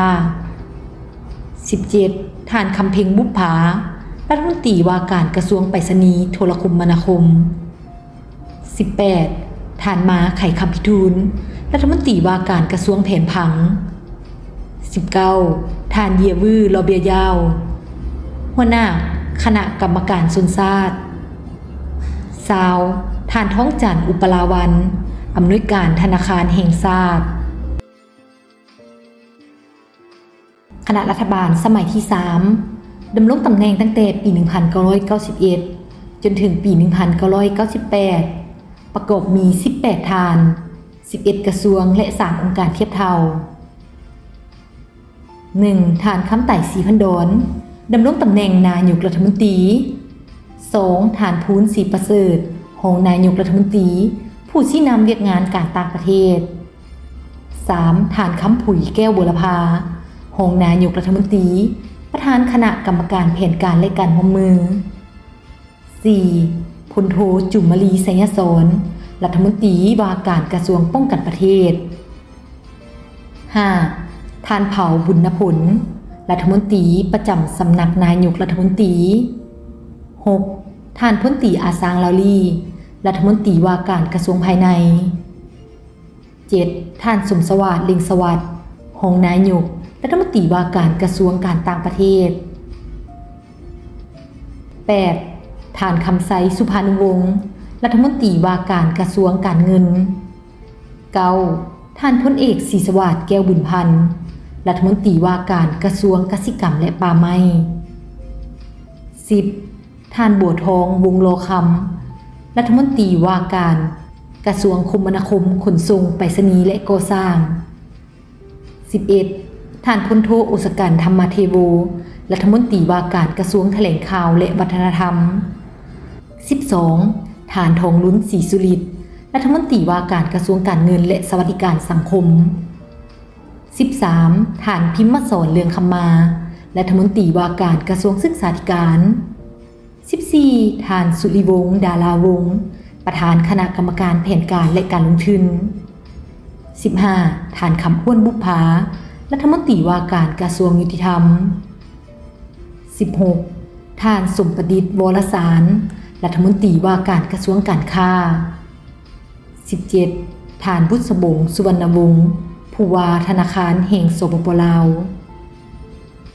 18. ท่านศาสตราจารย์วรรณเรศลาสโพรักษาการรัฐมนตรีกระทรวงสาธารณสุขคณะรัฐบาลสมัยที่ 4 ดำรงตำแหน่งตั้งแต่ปี 1998 จนถึงปี 2001 มี23ท่าน ประกอบมีรองนายก4ท่าน มี12กระทรวงและ3องค์การเทียบเท่า 1. ท่านศรีสวัสดิ์แก้วบุญพันธ์ดำรงตำแหน่งนายกรัฐมนตรี 2. ท่านบุญยังวรจิตรองนายกรัฐมนตรีผู้ประจำการรัฐบาล 3. ท่านจุมลีไสยสอนรองนายกรัฐมนตรีว่าการกระทรวงป้องกันประเทศ 4. ท่านสมสวัสดิ์ลิงสวัสดิ์รองนายกรัฐมนตรีว่าการกระทรวงการต่างประเทศ 5. ท่านคำผุยแก้ววรภารองนายกรัฐมนตรีว่าการกระทรวงการเงิน 6. ท่านพิมพ์สอนเรืองคำมารัฐมนตรีว่าการกระทรวงศึกษาธิการ 7. ท่านสีเหลือบุญคำรัฐมนตรีว่าการกระทรวงแถลงข่าวและวัฒนธรรม 8. ท่านบัวทองวงโลคำประธานคณะกรรมการแผนการแห่งรัฐ 9. ท่านอาซางลาวลีรัฐมนตรีว่าการกระทรวงภายใน 10. ท่านสมแพงแพงคมีรัฐมนตรีว่าการกระทรวงแรงงานและสวัสดิการสังคม 11. ท่านภูมิทิพวรรัฐมนตรีว่าการกระทรวงการค้าและการท่องเที่ยว 12. ท่านสุริวงศ์ดาราวงศ์ประธานคณะกรรมการแผนการและการลงทุน 13. ท่านเผ่าบุญผลรัฐมนตรีว่าการกระทรวงคมนาคมขนส่งไปรษณีย์และก่อสร้าง 14. ท่านป่อนเมฆดาราลอยรัฐมนตรีว่าการกระทรวงสาธารณสุข 15. ท่านคำอ้วนบุพภารัฐมนตรีว่าการกระทรวงยุติธรรม 16. ท่านเสียนสะพังทองรัฐมนตรีว่าการกระทรวงเกษตรกรรมและป่าไม้ 17. ท่านไซสมพรพรหมวิหารรัฐมนตรีหัวหน้าห้องว่าการสำนักงานนายกรัฐมนตรี 18. ท่านเจืองสมบุญคันผู้ว่าการธนาคารแห่งสปป.ลาว 19. ท่านคำไสสุภานุวงศ์รัฐมนตรีประจำสำนักงานนายกรัฐมนตรี 20. ท่านบุญเตี่ยมพิสมัยรัฐมนตรีประจำสำนักงานนายกรัฐมนตรี 21. ท่านสุรินันทวงศ์รัฐมนตรีประจำสำนักงานนายกรัฐมนตรี 22. ท่านไซเซงลีเต็งเบียจี้รัฐมนตรีประจำสำนักงานนายกรัฐมนตรี 23. ท่านสมภวรรณอินทวงศ์รัฐมนตรีประจำสำนักงานนายกรัฐมนตรีคณะรัฐบาลสมัยที่ 5 ดำรงตำแหน่งตั้งแต่ปี 2001 จนถึงปี 2006 ประกอบมี22ท่าน ประกอบมีรอง3ท่าน ซึ่งสมัยนี้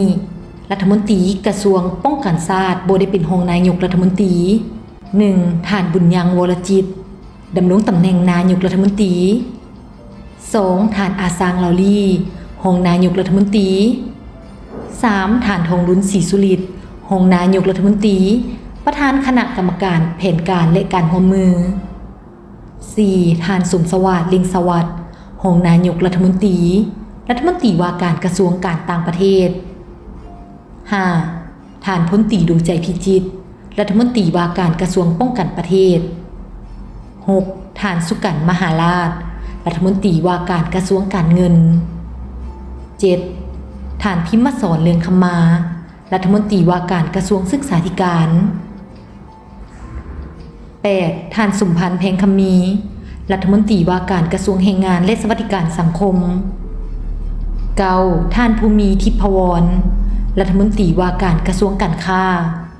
10ท่านบัวทองวงศ์ลอคำรัฐมนตรีว่าการกระทรวงคมนาคมขนส่งไปรษณีย์และก่อสร้าง 11ท่านจันทร์ศรีโพธิ์ศรีคำผู้ว่าธนาคารแห่งสปปลาว 12ท่านสุริวงศ์ดาราวงศ์รัฐมนตรีว่าการกระทรวงอุตสาหกรรมและการค้า 13ท่านพลตรีสุดใจธรรมสิทธิ์ว่าการรัฐมนตรีกระทรวงป้องกันความสงบ 14ท่านพันหลวงจิตวงศารัฐมนตรีว่าการกระทรวงแถลงข่าวและวัฒนธรรม 15ท่านสุบรรณสลิธิราชรัฐมนตรีหัวหน้าห้องว่าการสำนักงานประธานประเทศ 16ท่านเสียนสะพังทองรัฐมนตรีว่าการกระทรวงเกษตรกรรมและป่าไม้ 17ท่านปนเมฆดาราลอยรัฐมนตรีว่าการกระทรวงสาธารณสุข 18ท่านคำอ้วนบุพภารัฐมนตรีว่าการกระทรวงยุติธรรม 19ท่านศาสตราจารย์บุญเตี่ยมพิสมัยรัฐมนตรีประจำสำนักนายกรัฐมนตรี 20ท่านดร.สุรินันทวงศ์รัฐมนตรีประจำสำนักงานนายกรัฐมนตรี 21ท่านไซซิงลี่เต็งเบียจีรัฐมนตรีประจำสำนักงานนายกรัฐมนตรี 22ท่านสมพงษ์มงคลวิไลรัฐมนตรีประจำสำนักงานนายกรัฐมนตรีคณะรัฐบาลสมัยที่ 6ดำรงตำแหน่งตั้งแต่ปี 2006 จนถึงปี 2010 ประกอบมี27ท่าน มีห้องนายกจำนวน4ท่าน 1. ท่านบัวสอนบุพภาวันดำรงตำแหน่งนายกรัฐมนตรี 2. ท่านอาสางลาวลีห้องนายกรัฐมนตรีประธานองค์การกฎการแห่งรัฐ 3. ท่านทองลุ้นศรีสุริตห้องนายกรัฐมนตรีรัฐมนตรีว่าการกระทรวงการต่างประเทศ 4. ท่านพลโทดวงใจพิจิตรห้องนายกรัฐมนตรีรัฐมนตรีว่าการกระทรวงป้องกันประเทศ 5. ท่านสมสวัสดิ์ลิงสวัสดิ์ห้องนายกรัฐมนตรีผู้ประจำการรัฐบาล 6. ท่านท้องบั่นแสงอภรณ์รัฐมนตรีว่าการกระทรวงป้องกันความสงบ 7. ท่านนางอ่อนจันทร์ธรรมวงศ์รัฐมนตรีว่าการกระทรวงแรงงานและสวัสดิการสังคม 8. ท่านจันทร์ศรีโพธิ์ศรีคำรัฐมนตรีว่าการกระทรวงการเงิน 9. ท่านหนุนแก้วอรบุญรัฐมนตรีว่าการกระทรวงแถลงข่าวและวัฒนธรรม 10. ท่านดร.เจริญเยียเปาเฮอรัฐมนตรีว่าการกระทรวงยุติธรรม 11. ท่านสุริวงศ์ดาราวงศ์ประธานคณะกรรมการแผนการและการลงทุน 12. ท่านนางบุญเพ็งมูลโพไซรัฐมนตรีหัวหน้าทบวงการปกครองและคุ้มครองรัฐกร 13. ท่านสุบรรณสลิธิราชรัฐมนตรีหัวหน้าห้องว่าการสำนักงานประธานประเทศ 14. ท่านดร.ปนเมฆดาราลอยรัฐมนตรีว่าการกระทรวงสาธารณสุข 15. ท่านศาสตราจารย์ดร.สมกฎมังนอเมฆรัฐมนตรีว่าการกระทรวงศึกษาธิการ 16. ท่านดร.นามวิญญาเกตรัฐมนตรีว่าการกระทรวงอุตสาหกรรมและการค้า 17. ท่านเจืองสมบุญคันรัฐมนตรีประจำสำนักงานนายกรัฐมนตรีหัวหน้าคณะเลขาธิการรัฐบาล 18. ท่านศาสตราจารย์ดร.โบสายคำวงศ์ดารารัฐมนตรีว่าการกระทรวงพลังงานและโบแฮ 19. ท่านสมมาตรพ้นเสนารัฐมนตรีว่าการกระทรวงคมนาคมขนส่งไปรษณีย์และก่อสร้าง 20. ท่านศาสตราจารย์บุญเตี่ยมพิสมัยรัฐมนตรีประจำสำนักนายกรัฐมนตรี 21. ท่านคำบ้วนบุพภารัฐมนตรีประจำสำนักงานนายกรัฐมนตรี 22. ท่านไซซิงลี่เต็งเบียจีรัฐมนตรีประจำสำนักงานนายกรัฐมนตรี 23. ท่านสมพงษ์มงคลวิไลรัฐมนตรีประจำสำนักงานนายกรัฐมนตรีหัวหน้าองค์การท่องเที่ยวแห่งชาติ 24. ท่านบัวศรีลอวันไซรัฐมนตรีประจำสำนักงานนายกรัฐมนตรี 25. ท่านคำลวดศิลากรรัฐมนตรีประธานคณะกรรมการแม่น้ำโขงแห่งชาติ26ท่านสีตาเฮงลาสพลรัฐมนตรีว่าการกระทรวงเกษตรกรรมและป่าไม้27ท่านภูเพชรคำพูนวงศ์ผู้ว่าธนาคารแห่งสปปลาวคณะรัฐบาลสมัยที่7ดำรงตำแหน่งตั้งแต่ปี 2010 ถึงปี 2016 เบื้องต้นประกอบมี29ทานและมีห้องนายก4ทานจนมาฮอดปี 2014 มีการปรับปรุงเพิ่มประกอบมี31ทานและมีห้องนายกรัฐมนตรี5ทานมาฮอดปี 2015 มีการปรับปรุงเพิ่มเติมประกอบมีคณะ30ทานและห้องนายก5ทาน 1. ท่านท้องสินธรรมวงศ์นายกรัฐมนตรี 2. ท่านอาซางลาวลีห้องนายกรัฐมนตรี 3. ท่านดร.ทองลุ้นศรีสุริตห้องนายกรัฐมนตรีรัฐมนตรีว่าการกระทรวงการต่างประเทศ 4. ท่านพลโทดวงใจพิจิตรห้องนายกรัฐมนตรีรัฐมนตรีว่าการกระทรวงป้องกันประเทศ 5. ท่านสมสวัสดิ์ลิงสวัสดิ์ห้องนายกรัฐมนตรี 6. ท่านดร.บุญทองจิตมณีประธานองค์การกวดกาแห่งรัฐ 7. ท่านดร.พันคำวิภาวันรัฐมนตรีว่าการกระทรวงศึกษาธิการและกีฬา 8. ท่านท้องบั่นเสงอภรณ์รัฐมนตรีว่าการกระทรวงป้องกันความสงบ 9. ท่านนางอ้อนจันทร์ธรรมวงศ์รัฐมนตรีว่าการกระทรวงแรงงานและสวัสดิการสังคม 10. ท่านดร.เจริญเยียเปาเฮอรัฐมนตรีว่าการกระทรวงยุติธรรม 11. ท่านสุริวงศ์ดาราวงศ์รัฐมนตรีว่าการกระทรวงพลังงานและโบแฮ 12. ท่านนางบุญเพ็งมูลโพไซรัฐมนตรีประจำห้องว่าการรัฐบาล 13. ท่านวิไลวรรณพรหมเขรัฐมนตรีว่าการกระทรวงเกษตรกรรมและป่าไม้ 14. ท่านดร.ศิลวงศ์ขุนไพฑูรย์หัวหน้าห้องว่าการรัฐบาล 15. ท่านดร.นามวิญญเกตรัฐมนตรีว่าการกระทรวงอุตสาหกรรมและการค้า 16. ท่านสมมาตรพ้นเสนารัฐมนตรีว่าการกระทรวงคมนาคมขนส่งไปรษณีย์และก่อสร้าง 17. ท่านสมดีดวงดีรัฐมนตรีว่าการกระทรวงแผนการและการลงทุน 18. ท่านภูเพชรคำพูนวงศ์รัฐมนตรีว่าการกระทรวงการเงิน 19. ท่านศาสตราจารย์ดร.โบแสงคำวงศ์ดารารัฐมนตรีว่าการกระทรวงแถลงข่าววัฒนธรรมและท่องเที่ยว 20. ท่านดร.เอกสว่างวงศ์วิจิตรรัฐมนตรีว่าการกระทรวงสาธารณสุข 21. ท่านบุญเฮืองดวงพระจันทร์รัฐมนตรีประจำห้องว่าการรัฐบาล 22. ท่านคำปานวิลาวงศ์ 23. ท่านศาสตราจารย์บุญเตี่ยมพิสมัยรัฐมนตรีประจำห้องว่าการรัฐบาล 24. ท่านดร.ดวงสวัสดิ์สุพรรณวงศ์รัฐมนตรีประจำห้องว่าการรัฐบาล 25. ท่านนางเข็มแพงพ้นเสนารัฐมนตรีประจำห้องว่าการรัฐบาล 26. ท่านศาสตราจารย์ดร.โบเวียงคำวงศ์ดารารัฐมนตรีว่าการกระทรวงวิทยาศาสตร์และเทคโนโลยี 27. ท่านนุรินทร์สุมบัณฑิตรัฐมนตรีว่าการกระทรวงทรัพยากรธรรมชาติและสิ่งแวดล้อม 28. ท่านเหี่ยมพลมจันทร์รัฐมนตรีว่าการกระทรวงไปรษณีย์โทรคมนาคมและการสื่อสาร 29. ท่านดร.สมภาวไฟสิทธิ์ผู้ว่าการธนาคารแห่งสปปลาว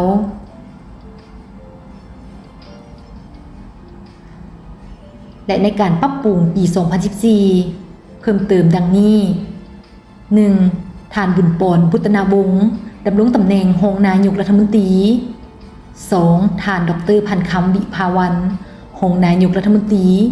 รัฐมนตรีว่าการกระทรวงศึกษาธิการและกีฬา 3. ท่านดร.บุญทองจิตมณีประธานองค์การกวดกาแห่งรัฐหัวหน้าองค์การต้านการส่อราษฎร์บางหลวง 4. ท่านพลตรีแสงนวลสยราชรัฐมนตรีว่าการกระทรวงป้องกันประเทศ ท่านบุญเกิดสังสมศักดิ์รัฐมนตรีว่าการกระทรวงยุติธรรม 6. ท่านสนไซศรีพันดรรัฐมนตรีประจำหัวหน้าห้องว่าการรัฐบาล 7. ท่านสมมาตรพ้นเสนารัฐมนตรีประจำห้องว่าการรัฐบาล 8. ท่านผู้เพชรคำพุนวงศ์รัฐมนตรีประจำห้องว่าการรัฐบาล 9. ท่านเลียนพี่แก้วรัฐมนตรีว่าการกระทรวงการเงิน 10. ท่านไสศรีสันติวงศ์รัฐมนตรีว่าการกระทรวงภายใน 11. ท่านพลจตวาสมแก้วศิลาวงศ์รัฐมนตรีว่าการกระทรวงป้องกันความสงบและมาฮอดปี 2015 ก็ได้มีการปรับปรุงบางทานดังนี้ 1. ท่านคำแพงไสสมแพงรัฐมนตรีว่าการกระทรวงแรงงานและสวัสดิการสังคม 2. ท่านคำมณีอินทิราชรัฐมนตรีว่าการกระทรวงพลังงานและโบแฮ 3. ท่านเพชรพรหมพิทักษ์รัฐมนตรีว่าการกระทรวงกสิกรรมและป่าไม้ 4. ท่านคำมันศูนย์วิเลิศรัฐมนตรีว่าการกระทรวงภายใน 5. ท่านคำเมืองพงษ์ธดีรัฐมนตรีหัวหน้าห้องว่าการสำนักงานประธานประเทศคณะรัฐบาลสมัยที่ 8 ดำรงตำแหน่งตั้งแต่ปี 2016 จนถึงปี 2021 ประกอบมี 18 ท่านมีรองนายกรัฐมนตรี 3 ท่านและก็เป็นอีกสมัยที่รัฐมนตรีกระทรวงป้องกันประเทศบ่ได้ดำรงตำแหน่งรองนายกรัฐมนตรี 1. ท่านทองลุ้นศรีสุฤทธิ์นายกรัฐมนตรีแห่งสปป.ลาว 2. ท่านดร.บุญทองจิตมณีรองนายกรัฐมนตรีหัวหน้าองค์การกฎกายแห่งรัฐ 3. ท่านสนไซศรีพันดรรองนายกรัฐมนตรี 4. ท่านสมดีดวงดีรองนายกรัฐมนตรีรัฐมนตรีกระทรวงการเงิน 5. ท่านพลโทจันทร์สมรจัญญราชรัฐมนตรีกระทรวงป้องกันประเทศ 6. ท่านพลตรีสมแก้วศิลาวงศ์รัฐมนตรีกระทรวงป้องกันความสงบ 7. ท่านคำมั่นศูนย์วิเลิศรัฐมนตรีกระทรวงภายใน 8. ท่านศาสตราจารย์ดร.เจริญเยียเปาเฮอรัฐมนตรีประจำสำนักงานนายกรัฐมนตรี 9. ท่านสมมาตรพ้นเสนารัฐมนตรีกระทรวงทรัพยากรธรรมชาติและสิ่งแวดล้อม 10. ท่านศาสตราจารย์ดร.บอยแสงคำวงศ์ดารารัฐมนตรีกระทรวงแถลงข่าววัฒนธรรมและท่องเที่ยว 11. ท่านดร.เลียนที่แก้วรัฐมนตรีกระทรวงกสิกรรมและป่าไม้ 12. ท่านไสศรีสันติวงศ์รัฐมนตรีกระทรวงยุติธรรม 13. ท่านดร.คำแพงไสสมแพงรัฐมนตรีกระทรวงแรงงานและสวัสดิการสังคม 14. ท่านคำเมืองพงษ์ธดีรัฐมนตรีหัวหน้าห้องว่าการสำนักงานประธานประเทศ 15. ท่านดร.คำมณีอินทิราชรัฐมนตรีกระทรวงพลังงานและโบแฮ 16. ท่านนางเข็มมณีพ้นศรีนารัฐมนตรีกระทรวงอุตสาหกรรมและการค้า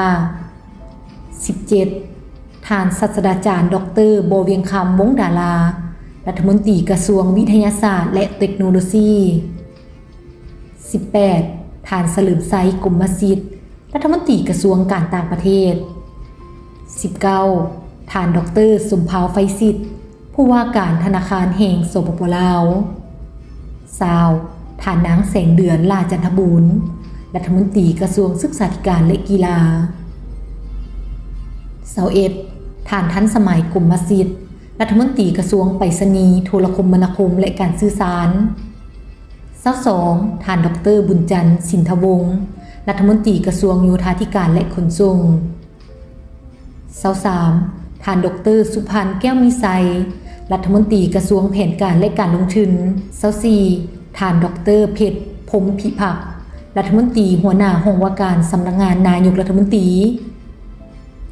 ท่านรองศาสตราจารย์ดร.บุญกองศรีหาวงศ์รัฐมนตรีกระทรวงสาธารณสุข 26. ท่านบุญเกิดสังสมศักดิ์รัฐมนตรีประจำสำนักงานนายกรัฐมนตรี 27. ท่านอรุณแก้วกิตติคุณรัฐมนตรีประจำสำนักงานนายกรัฐมนตรี 28. ท่านนางสุวรรณเพ็งบุพภานุวงศ์รัฐมนตรีประจำสำนักงานนายกรัฐมนตรีและในสมัยนี้ ก็ได้มีการปรับปรุงอีกครั้งหนึ่งในวันที่ 12 พฤศจิกายน ปี 2019 ดังนี้ 1. ท่านทองรุ่นศรีสุริตนายกรัฐมนตรีแห่งสปป.ลาว 2. ท่านดร.บุญทองจิตมณีรองนายกรัฐมนตรีหัวหน้าองค์การกฎการรัฐบาล 3. ท่านสอนไส้ศรีพันดรรองนายกรัฐมนตรีกระทรวงแผนการและการลงทุน 4. ท่านสมดีดวงดีรองนายกรัฐมนตรีกระทรวงการเงิน 5. ท่านพลเอกจันทร์สมรจัญญราษฎร์รัฐมนตรีกระทรวงป้องกันประเทศ 6. ท่านคำมั่นสูนวิเลิศรัฐมนตรีกระทรวงภายใน 7. ท่านศาสตราจารย์ดร.เจริญเยียเปาเฮอร์รัฐมนตรีประจำสำนักงานนายกรัฐมนตรี 8. ท่านสมมาตรพ้นเสนารัฐมนตรีกระทรวงทรัพยากรธรรมชาติและสิ่งแวดล้อม 9. ท่านดร.เลียนพี่แก้วรัฐมนตรีกระทรวงเกษตรกรรมและป่าไม้ 10. ท่านไซศรีสันติวงศ์รัฐมนตรีกระทรวงยุติธรรม 11. ท่านดร.คำแพงไซสมแพงรัฐมนตรีกระทรวงแรงงานและสวัสดิการสังคม 12. ท่านกีแก้วไข่คำพิทูลรัฐมนตรีกระทรวงแถลงข่าววัฒนธรรมและท่องเที่ยว 13. ท่านคำเมืองพงษ์ธดีรัฐมนตรีหัวหน้าห้องว่าการสำนักงานประธานประเทศ 14. ท่านดร.คำมณีอินทิราชรัฐมนตรีกระทรวงพลังงานและโบยแฮ 15. ท่านนางเข็มมณีพ้นศรีนารัฐมนตรีกระทรวงอุตสาหกรรมและการค้า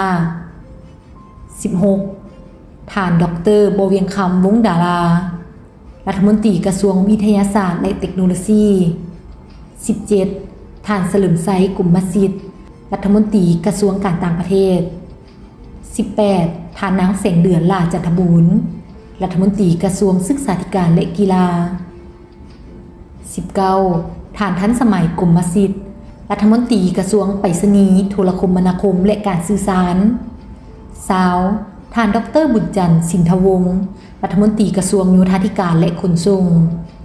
21. ท่านดร.เพชรพรหมพิพักษ์รัฐมนตรีหัวหน้าห้องว่าการสำนักงานนายกรัฐมนตรี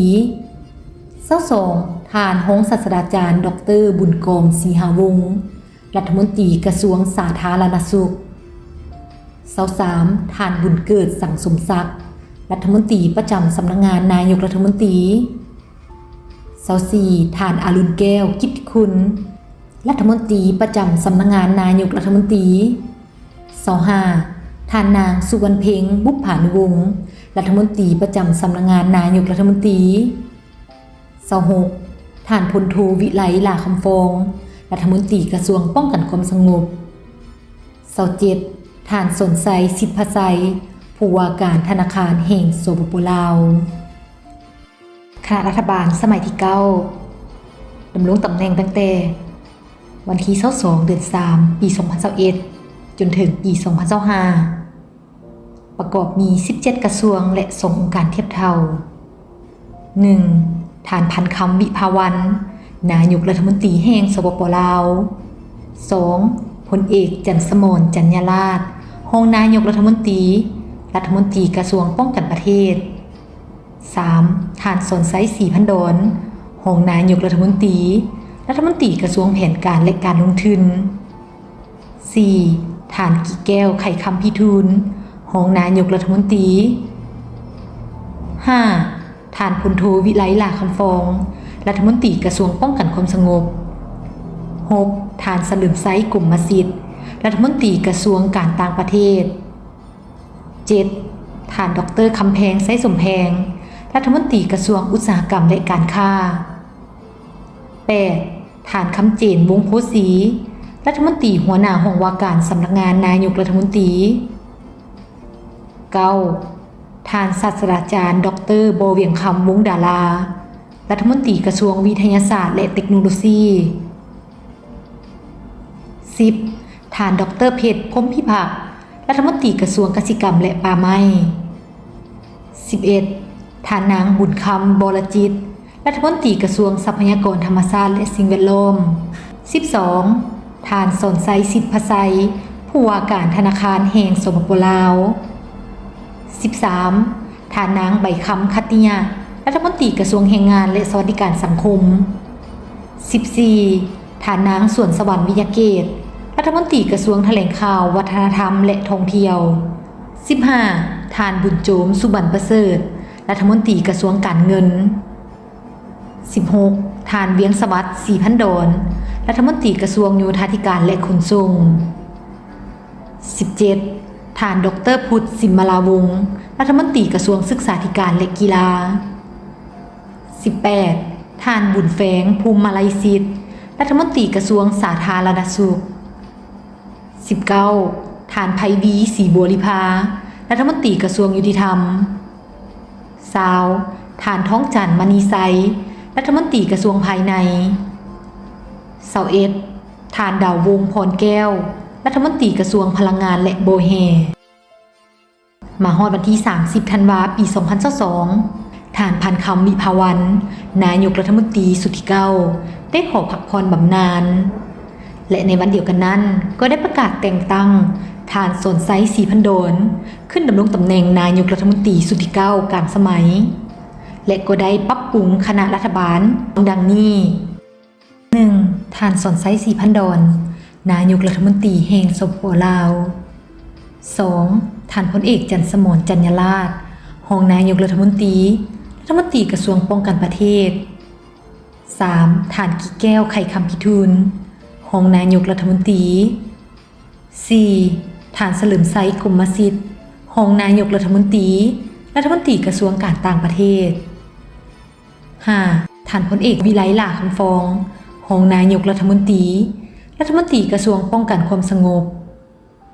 6. ฐานคำเจนวงศ์โพธิ์ศรีรัฐมนตรีหัวหน้าห้องว่าการสำนักงานนายกรัฐมนตรี 7. ฐานศาสตราจารย์ดร.บเวียงคำวงศ์ดารารัฐมนตรีกระทรวงเทคโนโลยีและการสื่อสาร 8. ฐานวิไลวงศ์พุทธาคำรัฐมนตรีกระทรวงภายใน 9. ฐานดร.เพชรพรหมพิพักษ์รัฐมนตรีว่าการกระทรวงแผนการและการลงทุน 10. ฐานสันติภาพพรหมวิหารรัฐมนตรีกระทรวงการเงิน 11. ฐานนางบุญคำวรจิตรัฐมนตรีกระทรวงทรัพยากรธรรมชาติและสิ่งแวดล้อม 12. ฐานบัวคงนามวงศ์รัฐมนตรีหัวหน้าห้องว่าการสำนักงานนายกรัฐมนตรี 13. ฐานสนไซสิทธิพไซรัฐมนตรีประจำสำนักงานนายกรัฐมนตรี 14. ฐานนางใบคำคัตติยะรัฐมนตรีกระทรวงแรงงานและสวัสดิการสังคม 15. ฐานนางสวนสวรรค์วิทยาเกตรัฐมนตรีกระทรวงแถลงข่าววัฒนธรรมและท่องเที่ยว 16. ฐานโพไซไซยศรรัฐมนตรีกระทรวงพลังงานและโบแฮ 17. ฐานดร.พุทธสิมมาลาวงศ์รัฐมนตรีกระทรวงศึกษาธิการและกีฬา 18. ฐานบุญแฝงภูมิมาลัยสิทธิ์รัฐมนตรีกระทรวงสาธารณสุข 19. ฐานไพวีศรีบัวลิภารัฐมนตรีกระทรวงยุติธรรม 20. ฐานมาลัยท้องกรมสิทธิ์รัฐมนตรีกระทรวงอุตสาหกรรมและการค้า 21. ฐานลินคำดวงสวรรค์รัฐมนตรีกระทรวงเกษตรกรรมและป่าไม้22. ฐานบุญเหลือสินไซวรวงศ์ผู้ว่าการธนาคารแห่งสปป.ลาว 23. ฐานงามประสงค์เมืองมณีรัฐมนตรีกระทรวงโยธาธิการและขนส่ง 24. ฐานสินนวาสุภานุวงศ์รัฐมนตรีประจำสำนักงานนายกรัฐมนตรีและนี่ก็แม่นโสมหน้าทั้งหมดของคณะรัฐบาลตั้งแต่สมัยสุทธิอิฐจนถึงปัจจุบัน